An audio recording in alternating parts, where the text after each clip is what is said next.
शुरुआत की सुन ली, कहानी सुन ली। एक विश्व विजेता की कहानी, एक विश्व विजेता की कहानी। मात्र 15 साल के उम्र में नौजवान ओ बहादुर भारत का विश्व विजेता चैंपियन बनकर दिखाया बाबू। आप लोग शुरू में समझ ली ना, बाद में कब की निशा यादव कागा के गिर रस गई नहीं, हमने के ना समझ पौली जा। 15 साल का पहलवान 35 साल के पहलवान से जोड़ छोड़ोलस बाबू। कवि जी विरह में बड़ा सुंदर गजल का नमूना लिखा ताड़न। कैसे?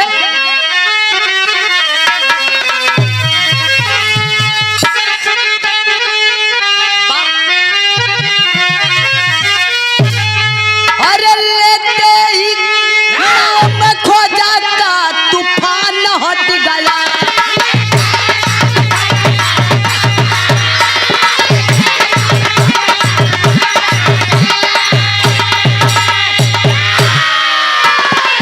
अरे लेते ही नाम खोजा का तूफान हट गया, अरे किश्ती में मेरे याद समंदर सिमट गया, मेरे ख्वाजा का करम।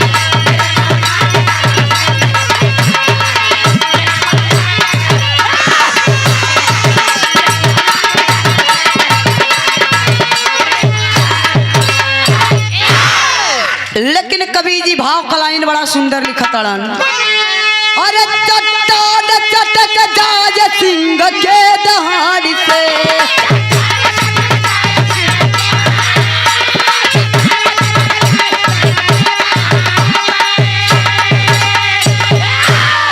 अरे चट्टान चटक जाए सिंह के दहाड़ से, अरे विजय का ताज पाए लड़ी का पहाड़ से।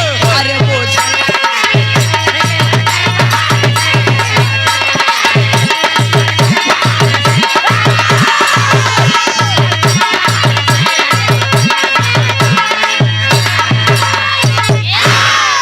हमरे विराह का शुरुआत तिंग जोहरी लाइन से बाने ताबिया। कैसे?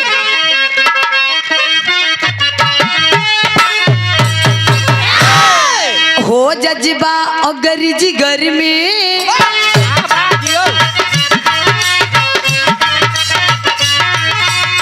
निज कदम बुलंदी तुम्हें,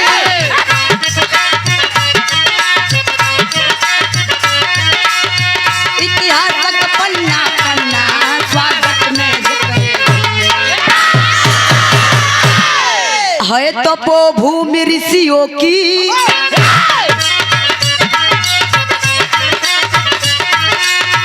वीरों की वीर घराना,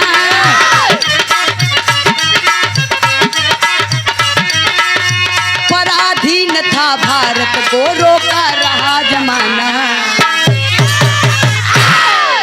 लेकिन इत बुल्लू गुरु जी का हमने के उनकर तुलना नहीं खे, प्रयास बा। लेकिन स्वर्गीय रामदेव गुरु जी कैसे गाँव नेता भैया उठा के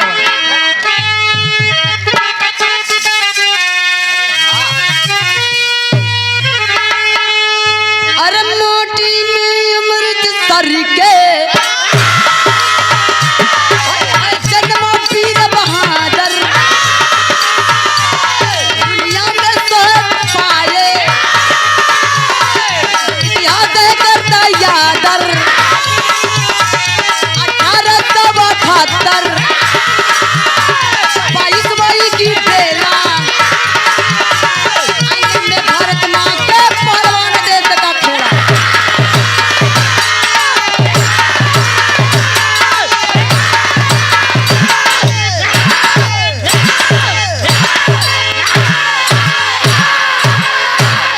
मान जा। अभी आप लोग समझ ली एक कहानी कहवा कबा और कैसन बा। जौना समय हमारा भारत देश गुलाम रहल बाबू अंग्रेजन के, अगर ये धरती पे राज करने का काम किया तो मुस्लिम कंट्री के लोगों ने हमारे भारत के धरती पर राज करने का काम किया बाबू। फिर उसके बाद राज करने का काम किया तो अंग्रेजों ने किया। सन 1878 ईस्वी में 22 मई के बेला में अमृतसर के माटी पे एक नौजवान एक बहादुर पैदा है। तब कवि जी यहाँ बड़ा एक लाइन रंगीन गीत लिखा ताड़न का।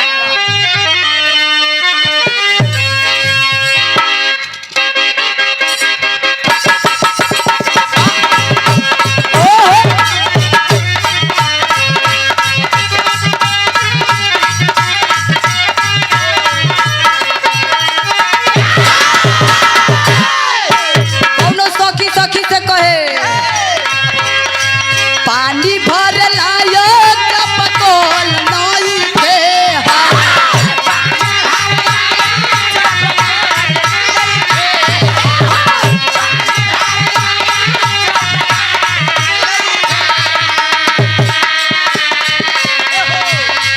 ताली को कमारी हम बोल नई के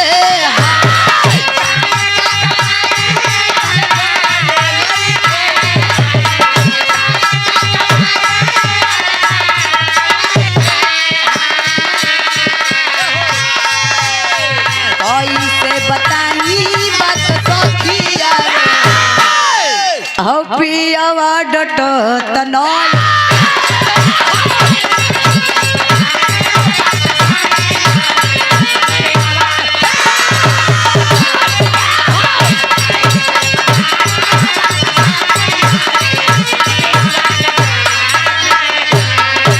आदरणीय आप श्याराम यादव भैया लिखा ताड़न गुलाम मोहम्मद नाम भोले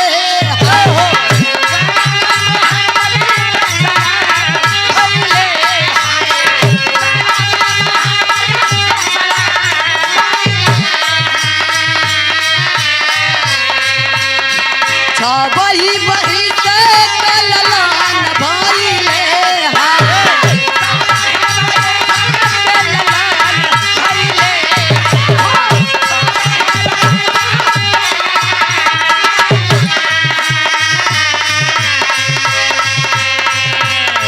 बाबू गइल स्वर्ग पराई हो दुखवा अपार भई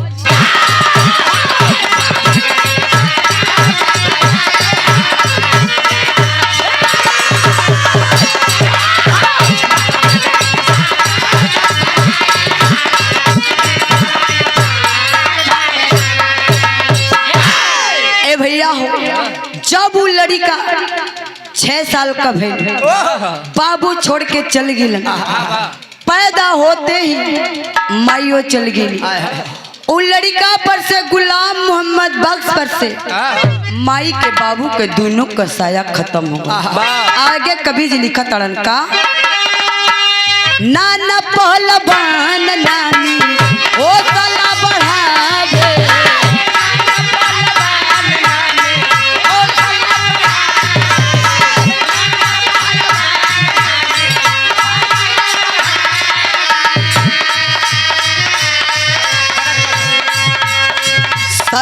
छड़ में अपने पहलवानी सिखाए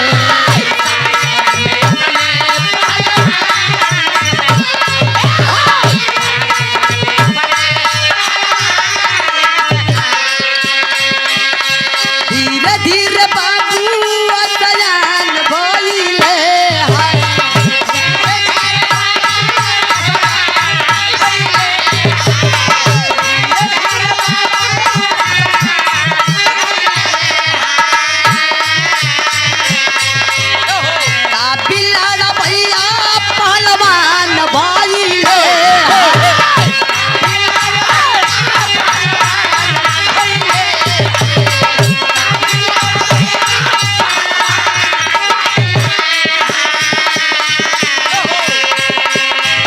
हिमालय के ऊंचाई हो और दुखवा अपार भई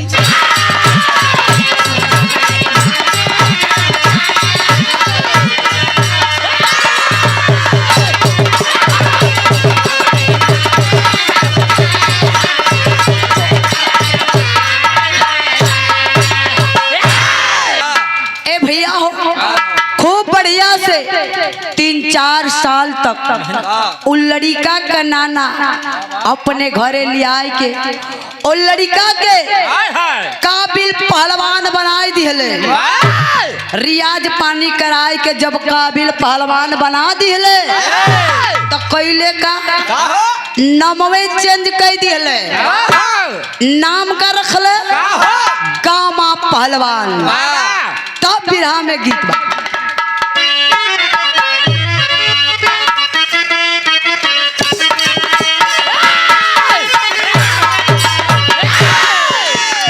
गोरिया दिन भर कई के कटिया,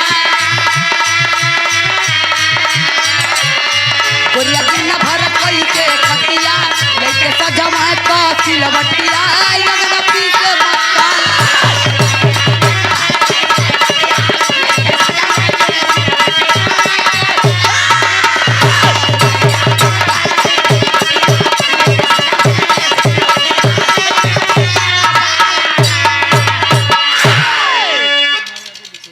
थी। भाव में लिखल गई बदलते सबाम में बनना गड़वा, बदलते सबाम में बनना गड़वा तोहे जोधा के खड़वा तेरा बाजी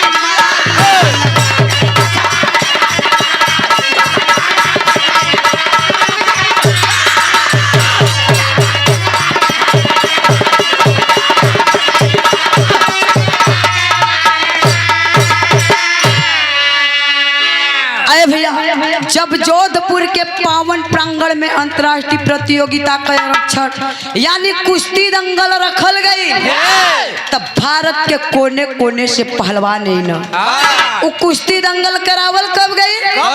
कवि जी लिखत सन 1888 के रहल समैया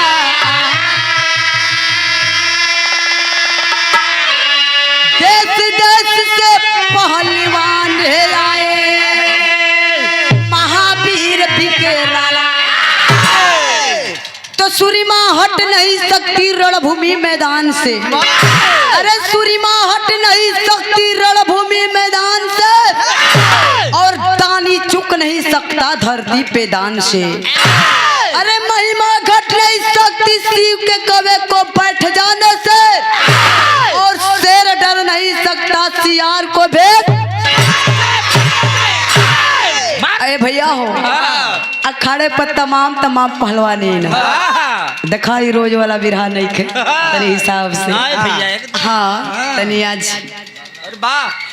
अखाड़े पर तमाम पहलवानी अइलन उनमें से 15 साल के पहलवान के लोग लेके अखाड़े पर पहुंचल बा बाबू। कुश्ती दंगल लिखा गई 448 पहलवान के 15 साल का पहलवान जोड़ छोड़ौले 448 पहलवान के जोड़ छोड़ौले के बाद 449वां पहलवान जेकर नाम बतावल जला बाबू रहीम बख्श। रहीम बख्श कश्मीर का रहने वाला कहता है मात्र 15 साल का लड़का तुम लोग को धूल चटा दिया उससे मैं लड़ूंगा। मैं समय देवल गई 3 घंटा 35 मिनट 3 घंटा 35 मिनट के बाबू जोड़ छूटल बा। उस समय रहीम बख्श कलेगा माँ जा तू भारत का विश्व विजेता चैंपियन बन गिला हो। तब नेता भी टेरी के लाइन में लिख रहे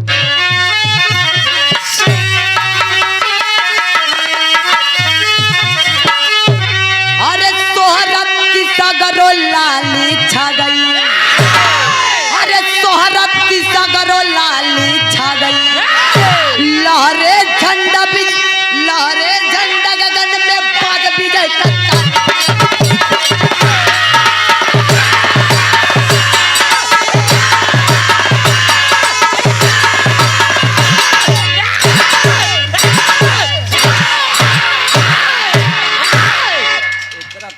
मामूली बात नहीं बा पहलवान का बात है। अब का पहलवान लड़ा तड़न तो 5 मिनट में लगा तड़न फेंके तोहार घर हमके मालूम रहल कि जीजा हमारा अर्थ लगई हन पसीना अच्छा पसीना फेंके लगता है आपका पहलवान, लेकिन वो 15 साल का पहलवान 35 साल के पहलवान से जोड़ छोड़ो बाबू, तब बिरहा में आगे लिखेंगे।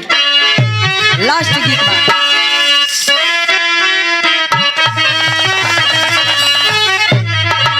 अरे माता हो ललनवा देई दो,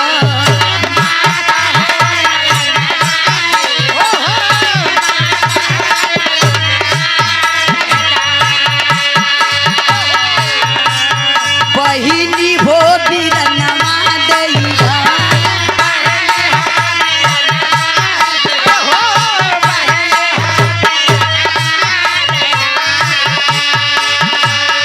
देता बाप बचावे खातिर पोसल सुगनवा देई दा, माता हो ललनवा देई दा।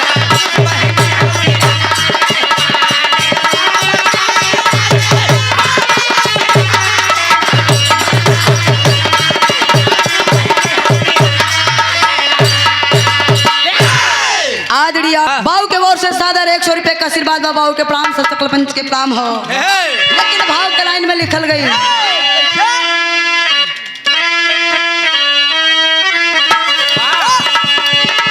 अरे बाधी के पगड़िया चल ले,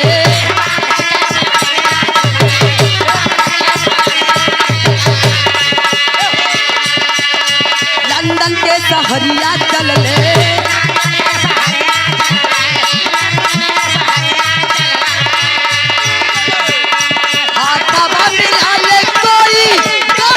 नगरिया चल ले, नगरिया चल ले।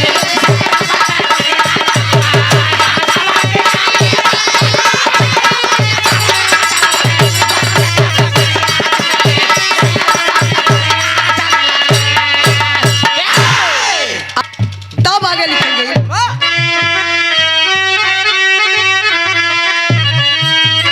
अरे बेंजामिन रोलर आके आठवा मिलाई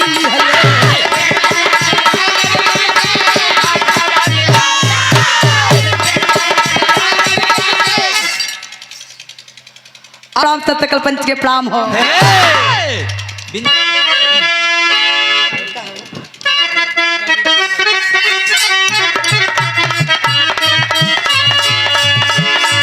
बेंजामिन रोलर आके आठवा मिलाई,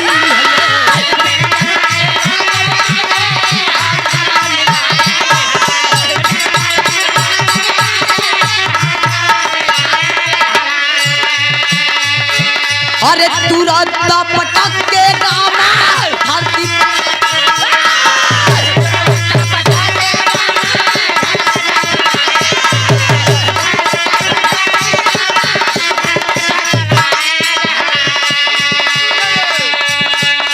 तेरा बल करिया गरजे,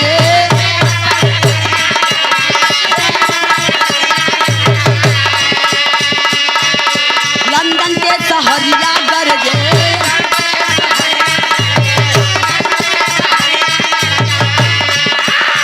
हाथा मिला ले कोई नम पल बनवा गरजे, नगरिया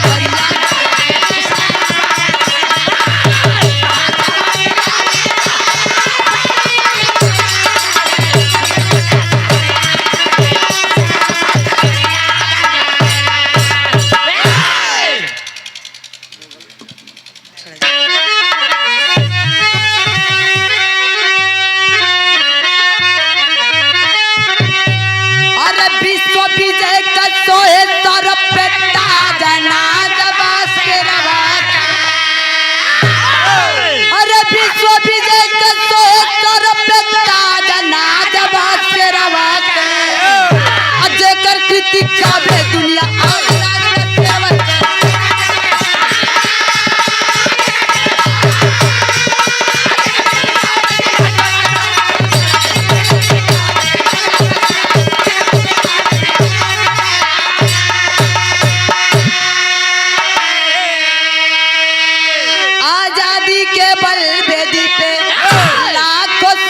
झुकाए हो, आजाद ahoy नेता समझ न पाए हो। आजकल का नेता लोग जब ढंग का बाड़न जेके कहल जाला दल बदलू, जहाँ देखो तड़ कि बाजी मारे वाला बस वही में तुरंत घुसा तड़न लोग। आजादी के बलवेदी पे लाखों शीश झुकाए हो। आजाद हुआ है भारत मेरा, आई नेता समझ न पाए। अरे भैल बटवारा देसी बटल, देश के समाज नाज बासे रवे पे, अजय कर कृति काबे दुनिया आज नाज बासे रवे पे।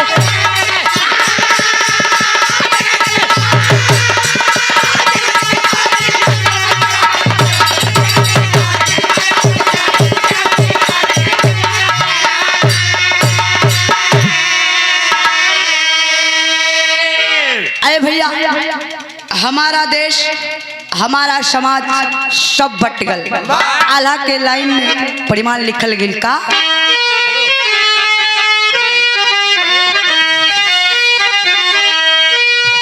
याद कर दिन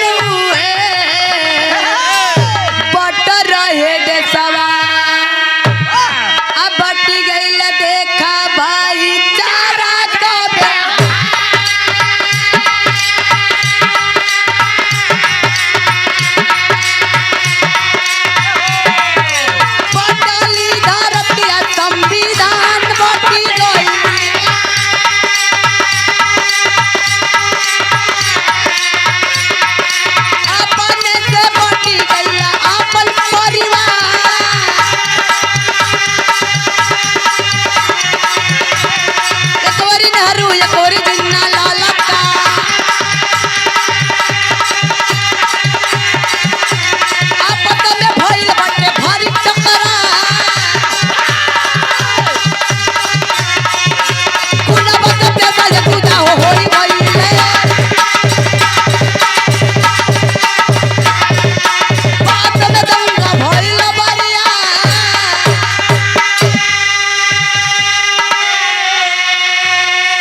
नेहरू एक और जिंदा ललकारते हुए कहते हैं जो भारत में जाना चाहता है वो भारत में चला जाए, और जो पाकिस्तान जाना चाहता है पाकिस्तान में चला जाए।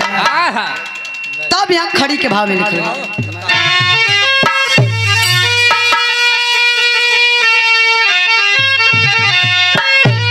अरे हीरा के खान से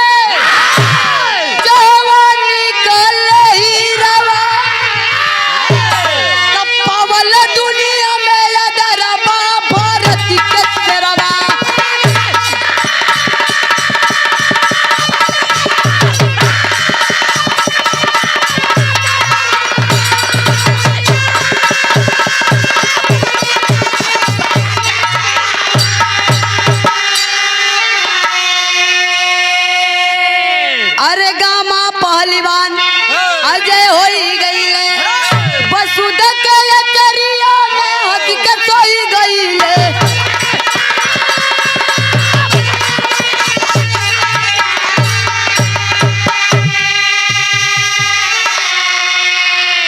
अपने हाथ निकल अपन तकदीरवा, तब पवल दुनिया में अदरबा भारत के सेरवा।